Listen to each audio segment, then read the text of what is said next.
अस्सलामुअलैकुम जी वालेकुम सलाम। प्यारे भाई की हाल है जी ठीक ठाक अल्हम्दुलिल्लाह। भाई जी अपना मोबाइल नंबर बोलो। 0331 जी 67 27 320। ते ना ते इलाका की जे? मेरा नाम नवीद है, पिंड साडा पीरकोट है, रंधीर मोड़ स्टाप लगेगा।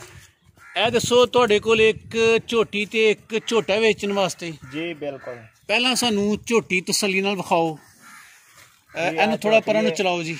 मूंह तो की है जी चोगी मुंह है, पहलन झोटी है, पहलन सुआ सुने, काला सुआ सुने। देखो जी माशाअल्लाह हवाना तुहाडी नज़रां दे सामने है। अजे 15 दिन जेड़े ना झोटी कड्डेगी और 15 दिन कड्ढदी है। हाँ जी घर दी तैयार कीती जे? घर दी तैयार कीती। अच्छा मुंह विखा दो जरा सानू तसल्ली वास्ते। ये चोग ते दंद हों कड्ढदी है पे ठीक जी। इहदी मां साडे कोल 4-5 सूए सचूंगी है, 20 तो 22 किलो दूध देंगी।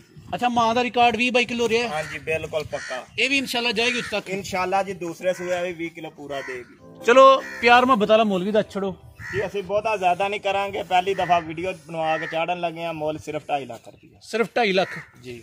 ये फुल एंड फाइनल है कि थोड़ा बहुत प्यार चलो मोहब्बत? जे को भाई आ जाएगा उनको प्यार मोहब्बत हो, यानी खाली नहीं भेजोगे? नहीं खाली नहीं भेजा। वेरी गुड जी। झोटा विखाओ सानू। झोटा वेखो जी माशाअल्लाह हाथी जिन्ना कद है। यह मुंडा को खलोता है, मुंडा को खलोता छोटा लगता पाया ते आलीशान झोटा जी।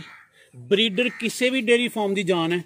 अच्छा ब्रीडर होएगा तो भैड़ियां मज्जां भी ਉਹਦੇ ਹਵਾਲੇ ਨਾਲ ठीक निकलणगियां, लेकिन अगर ब्रीडर भैड़ा होएगा तो चंगी तो चंगी मझ भी आके खराब करेगी तुहानू। इस वास्ते ब्रीडर का इंतखाब बड़ी तसल्ली नाल वारंटी गारंटी ना करना चाहिए। तो आओ सर झोटे दे मतलब दसो एदी उम्र कितनी जे तकरीबन? जी उम्र इहदी तकरीबन 35 महीने दा हो गया। 35 महीने दा। ते मुंह तो की जे? मुंह तो चोगा लगा जे हुण। ते एडा झोटा नस्ली क्यों बेचना चाहते हो? जी साडे कोल एक छोटा झोटा तैयार हो गया, इसलिए असीं दे छड़ने हुण। ठीक है। ते एदी की डिमांड है तुहाडी? अभी सिर्फ 1,60,000 रुपया। 1,60,000 की डिमांड है जी। हाँ जी। ते एदे विच भी कोई प्यार मोहब्बत है जी? जी कोई पैसे भरा नूं पसंद आ जाए तो किराया नूं छड़ दांगे, चाहे जिथों भी आए। Very good. फिर अपना मोबाइल नंबर बोल छोड़ो एक बारी जी। 0331 67 27 320।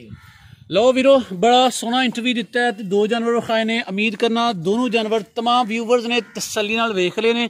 अगर दोवां विच कोई चीज़ तुहानू जानवर पसंद आंदा है तो बिला झिझक बिला खौफो खतर इन्हां वीरां नाल राबता करके तुसीं जानवर खरीद सकते हो जी। तुहाडी वाह वाह सारी मेहरबानी जी।